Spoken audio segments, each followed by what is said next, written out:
You guys have asked for it and I am delivering. Who am I to disappoint my viewers? Enzo Le Fee, data, footage and tactical analysis video coming up. Enzo Le Fee, le magnifique midfielder from Lorient. Let's analyze. Alright, so let's start this data analysis segment by looking at Enzo Le Fee's heat map. I love heat maps because they give you hints on where does this player operate. Basically, the more red the color, the more intense the red color is, then the more this player touches the ball either by receiving a pass or by winning the ball in that area of the pitch. So as you can see here, Enzo Le Fee actually touches the ball more in his own half as well as in the middle of the park, slightly to the left, slightly to the right, so he likes drifting wide a little bit, but he doesn't touch the ball a lot in the final third. So he's more of a deep lying playmaker, like more of a 6/8, but also someone who likes to get on the ball and likes to make things happen. Also, please bear in mind that his contract expires in June 2024, so that could make it pretty easy to actually get him out of Lorient. But anyway, let's look at more data. Basically, when I look at a deep lying playmaker, I want two things from him. First, that he's able to create, and second of all, that he's able to defend. So with Enzo Le Fee, what we can see here is that when it comes to key passes, because this is one of the best ways to gauge the creative output of a player, because what a key pass is passes that directly lead to a shot. Of course, not all of them are going to result in goals because your teammates still need to convert them into goals, but it just shows you how great the vision and decision making of this player is. His ability to be in a position where he can actually put these passes in. And so Enzo Le Fee is actually ranked in the middle of superstars and great gold standard midfielders like Odegaard, Kimmich, Tonali, De Jong and Jude Bellingham. So he's definitely elite in that sense. So every 90 minutes, every game on average, he produces 2.19 goal scoring chances for his teammates. That is actually elite numbers. Actually, if you look at all of the players in the top 5 leagues, France, England, Germany, Spain and Italy, Enzo Le Fee actually ranks 16th when it comes to key passes. That means 16th when we consider a player's creative output.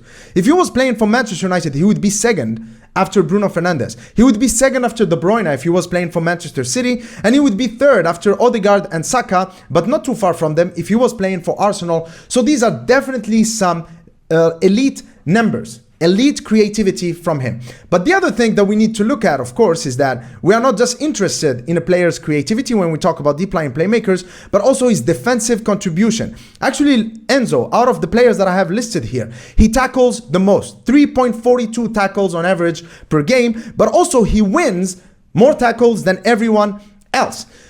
But this is not what's the most impressive thing about him. What's really and truly impressive about him is that he does that also without getting yellow cards. So guys, this is a very important detail. That means he tackles more, he wins more tackles, but he doesn't commit as many fouls and he doesn't get as many yellow cards. He's a clean tackler. He's very smart. He positioned himself properly. His tackling technique is very good. And that's very important for us in the course of a season, because you look at players like Fred, Bruno Fernandes, they play with emotion. They're a little reckless.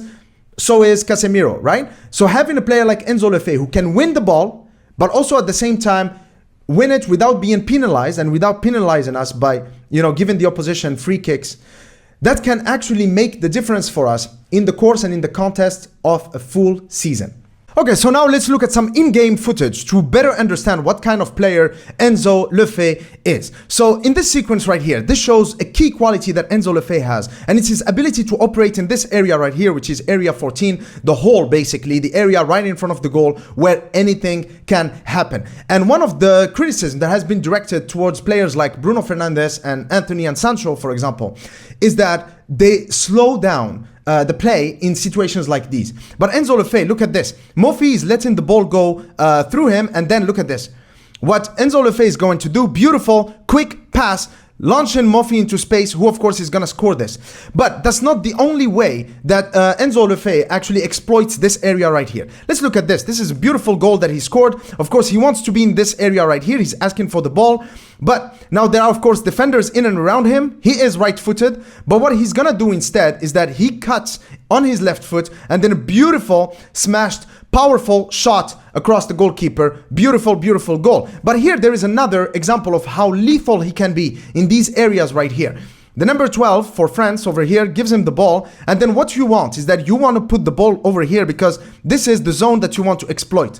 Enzo Le Fee over here, beautiful pass, and then what do you know? Goal, of course. Now this is one of the key aspects of Enzo Le Fee, one of the key attributes that I like about him is his ability to beat the press. Look at him over here. So obviously a lot of Saint-Etienne players around him, but it doesn't matter. But what we care about here is that Mo Fee right here is marked by this defender. Obviously, there is no player here in this area, but Enzo Le Fee is going to create a situation in which he can disrupt the Saint-Etienne backline, thus, therefore, creating a chance for his team. Look how he dribbles through these players. Now, as a result of that, this central defender has to come forward in order for him to challenge Le Fee. But of course, it leaves this empty space, this zone right here, where Mo Fee can run into goal. And that's, of course, a beautiful chance for Lorient. Here again, another situation that a lot of our midfielders struggle to deal with. And it is to beat the press in these kind of areas over here. Most of them would play a pass back to the center backs. But what Enzo Le Fee does, obviously he goes, controls the ball, beautiful technique. He sees this space, this is where he wants to be, and then he's going to take out these three players with one oriented run. There you go, and that's it. There is no way they can catch him. Another thing I like about Enzo Le Fee is his decision making. And also what I like about him is that he does not let the opposition's positioning dictate what he does with the ball. For example, here, the only obvious options is probably this player right here, maybe this one if you keep dribbling towards this area, but there is no point in giving them the ball because it's not progressive. It's not going to lead to chance creation. So what Enzo Le Fee does instead is amazing. All of these players, of course, are blocking his path, but he wants to be in this area. As a midfielder, as a creator, being in this area is like a godsend. That's when you can do most of the damage. So what he does is a beautiful turn right there, and that's it. And now he can run into the area, creating chances and opportunities for his teammate. And of course, as we've seen in the data analysis, he tackles a lot, he wins a lot of balls, but he does not get yellow cards and he doesn't give away as many fouls. And here we're gonna see how he does that. Look at this tackle. Beautiful, clean. The main point about the way he tackles is that he always tries to keep the ball in play. That's beautiful. How about this one? Another key tackle right there. Beautiful. And then, of course, here, one of my favorites, if you look at Enzo Le Fee here, this is like a futsal, like a five-a-side kind of football tackle. There you go. Beautiful. You see how he blocks the path. Clean. Very smart player. Very intelligent. Exactly the type of midfielder that we need. So let's see, how does Enzo Le Fee fit into Erik ten Hag's tactical system? This is how we've been playing this season with a 4-2-3-1 with Bruno Fernandes in the second striker or number 10 role and Casemiro and Christian Eriksen as the ideal deep line playmakers for Manchester United. Now, we do have a problem in midfield going into next season. Why? Christian Eriksen, of course, we know the kind of issues that he has with his heart, but also with his injury right now. I think that Christian Eriksen is only going to get slower next season, which means I don't mean that he's not useful for us as a player anymore, but I just think that his game time is going to be managed. He's going to have to be used strategically next season. Casemiro, we've all seen this season, very good player, a gem of a player, but sometimes he can get suspended for long periods of time. So you definitely need also a player who can cover for Casemiro. And Bruno, amazing player, but guys, don't forget, he's played the most minutes out of every player, including goalkeepers, in the top 5 leagues. What this tells me is that next season, we are probably going to witness a Bruno Fernandes burnout. He's human, he's not a machine, which means that next season, we'll need to find a way to manage his game time. And I'm sorry, I don't think we are going to meet our objectives next season if we play Sancho or Donny van de Beek in this position right here. No, we need a proper midfielder, a proper creator like Enzo Le Fee. And this is why I like Enzo Le Fee, because of course he's a tailor-made replacement, a long-term replacement for Christian Eriksen. Him and Christian Eriksen are very similar, but also he could actually replace Bruno. He could play Casemiro and Eriksen or Casemiro and Fred at the base of midfield with Enzo Le Fee playing as the number 10. But also to rest Casemiro, you could play Enzo Le Fee alongside Fred, for example. And Enzo could benefit Fred. Fred looks much better when he plays alongside Casemiro, for example. And Enzo could have the same effect because he's a calming, presence. He's very good at winning the ball without committing too many fouls, and he's of course press resistant and a good passer of the ball. And so Enzo Le Fee could actually be a great asset when it comes to game management, season management, and rotation of the squad. And so I think that he could be a great asset for us. But the other reason why Enzo Fernandes is actually key for Manchester United is that I've talked about this in my previous videos, but Erik ten Hag and the way he likes to build up play is actually using a 3-1-6 formation. So basically what happens is that the right back and the left back, they mirror each other. So when the left back, in this case Shaw and Aaron Wan-Bissaka, so when Shaw comes in, deep and narrow, Aaron Wan-Bissaka goes in high, in between Antony and Casemiro, in between the left-sided centre-back and the left-back of the opposition team. And then you have one midfielder that stays here in order to help Martinez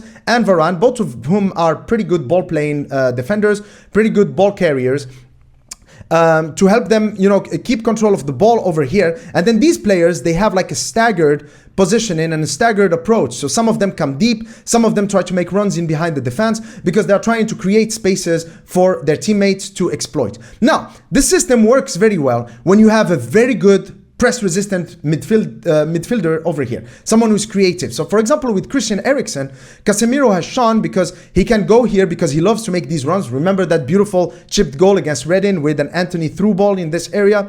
But when we don't have Christian Eriksen, then you end up playing someone like Fred, for example. And Fred, that's like asking a butcher to make you a vegan burger. It's not his job. That's not what he does. And so by bringing someone like Enzo Le Fee, as I've shown you in the footage analysis, he's very good at creating with long balls, so he can play like line breaking balls to any of these players whenever he sees fit.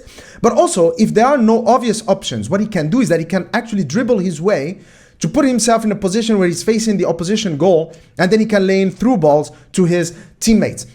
So Enzo Le Fee could actually be instrumental to how Erik ten Hag builds up play, and it could end up benefiting everyone. For example, our wingers, especially Antony and Sancho, who is not here, they actually thrive when they are playing in these half spaces on the edge of the box, okay? Because both of them, they are not really explosives. Someone like Antony, for example, if he's deep and far from goal, he's ineffective because he's not explosive. He cannot dribble all the way to goal. He's not Mbappe or Rashford, right? But where Antony is dangerous is that if you give him the ball in these areas, then his crossing ability as well as his ability to cut on his left foot and shoot is amazing. And same thing with Sancho, who is very agile and very good in tight spaces. By having someone like Enzo Le Fee here, it means that those players can focus on staying there. We can create much more of these situations than we currently do, and we can make the most out of Antony and Sancho. Sorry, I have Rashford here, but I mean Sancho, right? So Enzo Le Fee definitely could be a great option for Manchester United, not only as a rotation and squad management option, but also as a player who can help us build up play much better and who can help our forward players create more chances and score more goals. So Enzo Le Fee is definitely an exciting young midfielder, and he can provide a lot of flair, but also a lot of rotation and tactical options for Erik ten Hag. And as I've said earlier in the video, his contract expires in 2024. That means he's going to be available on a free starting from next year. And I think that a transfer for Le Fee would be feasible. I mean, Lorient just sold Ouattara to Bournemouth, one of their best players, for around £20 million. So you can expect a fee for Enzo Le Fee to be around £20-25 million, which is of course realistic for a club like Manchester United. Do you think we should go for him though? And if you do, or you don't, please make sure to leave a comment in the comment section below. Have your say, guys. And if you liked the video, please make sure to give it the thumbs up and share it with your friends on social media. Up until next time, cheers.